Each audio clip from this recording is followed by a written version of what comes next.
Bonjour, bonjour. On se retrouve aujourd'hui pour le replay du tuto, enfin le replay. Je refais la vidéo complète parce que le replay est trop long.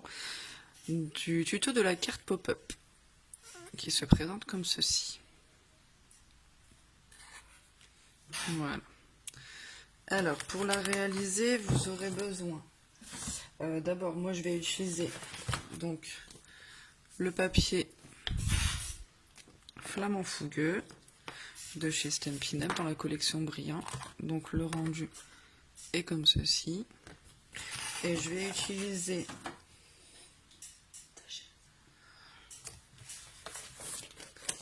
la collection Jardin de Pivoine qui est en promotion à 11,90 € au lieu de 14 jusqu'au 31 octobre. Les feuilles font 30,5 par 30,5.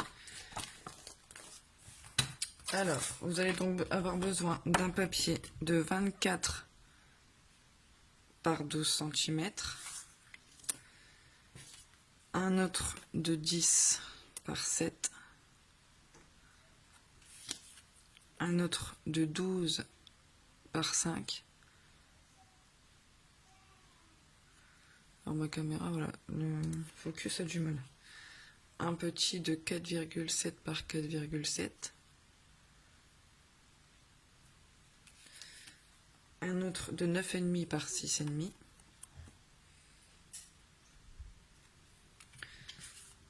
Quatre papiers de fond de 11 par 11. Mon focus a du mal. Donc là, il vous en faut 4. Et moi, j'ai choisi de prendre le papier très vanille de chez Stampin' Up. Ensuite, il vous faut donc 3 ou 4 papiers déco de 10,5 par 10,5. Donc moi, je vais utiliser... Oh, quoique... Oh, je vais peut-être bien utiliser celui-ci, je sais pas. Ah bah, je partais sur celui-là, mais sinon, il y a le côté-là et le côté-là. Alors... Pour commencer, vous allez donc prendre votre papier de 24 par 12 et vous allez le plier en deux dans les 24 cm. Ce sera la base de la carte.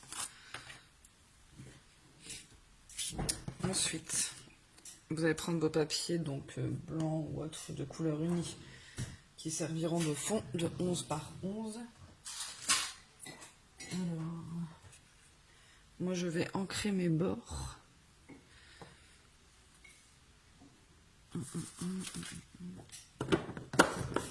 Je vais prendre la couleur magenta en folie. Donc, alors ça on le fait très rapidement.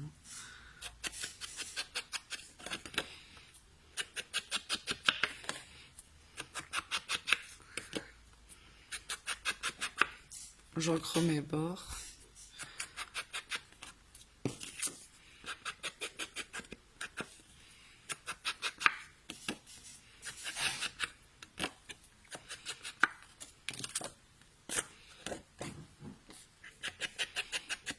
Alors je vais ancrer tous les bords, même ceux de la base de carte. Alors en fait cet atelier je l'ai fait en atelier parents-enfants hier. Mais la vidéo est beaucoup trop longue pour la remettre directement. Donc cette fois-ci j'ai décidé de la refaire. Et puis on avait eu un petit souci avec le mécanisme. Donc pour que tout le monde puisse le refaire correctement, j'ai décidé de refaire le tuto complet.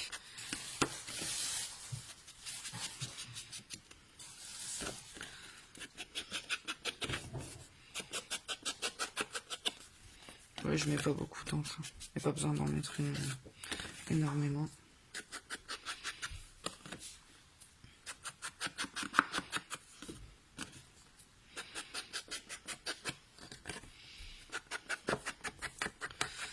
Voilà.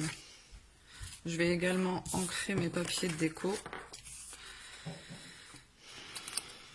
Alors,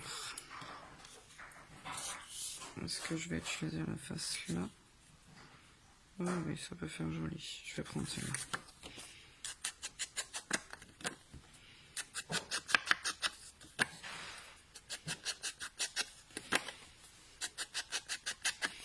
n'êtes pas obligé d'ancrer les bords. Moi je le fais, mais vous n'êtes pas obligé de le faire.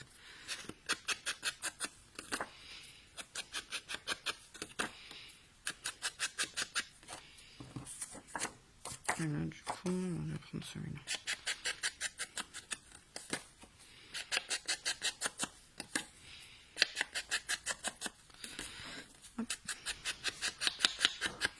Voilà. Ça, c'est fait. Je mets ça sur le côté. Et maintenant, on va venir donc coller nos papiers. Donc, on prend la base, un papier uni et un papier à motif. Donc, ça, c'est la face avant. Et on vient tout coller.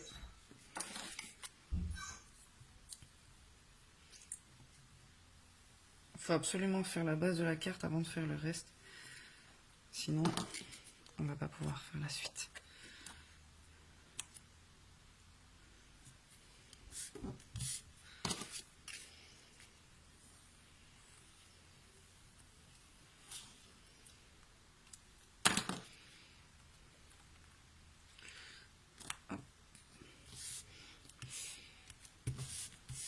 Si mes tutos vous plaisent, n'hésitez pas à me partager sur Facebook ou même en message ou en commentaire la réalisation de vos créations.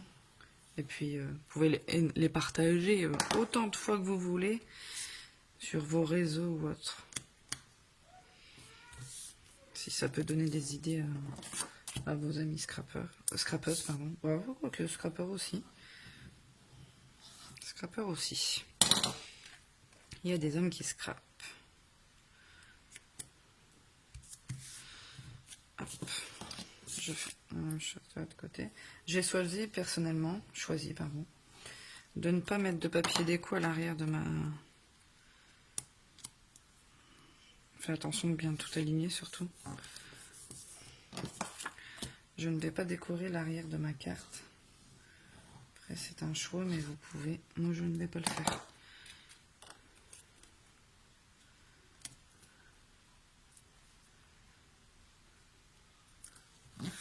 Voilà. Donc ça nous donne ceci.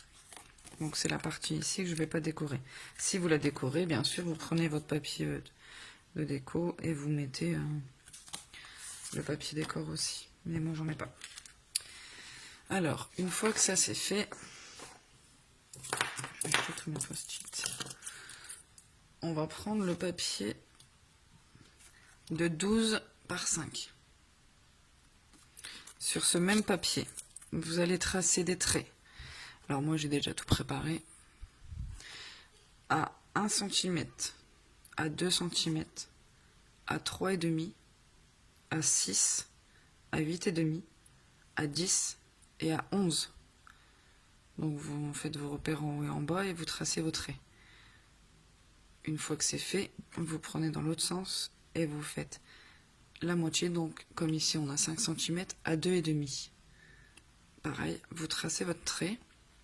Ensuite, vous tracez une diagonale du troisième rectangle en bas, de haut en bas ici. Vous hachure ici. Vous tracez la diagonale dans le grand carré. Vous retracez une diagonale en haut ici. Et vous hachure ici. Donc je vous redis les mesures à 1, 2, 3,5, 6, 8,5, 10 et 11. Une fois que ça c'est fait, on va venir couper les parties qu'on a hachurées.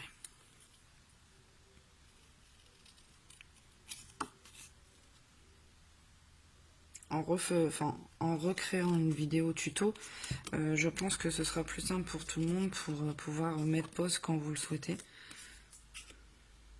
Surtout au niveau des dimensions et après pour le pliage du mécanisme, ce sera beaucoup plus simple. Enfin, c'est mon avis. Je fais mon cutter parce que j'ai fait un peu n'importe quoi avec mes ciseaux. Voilà.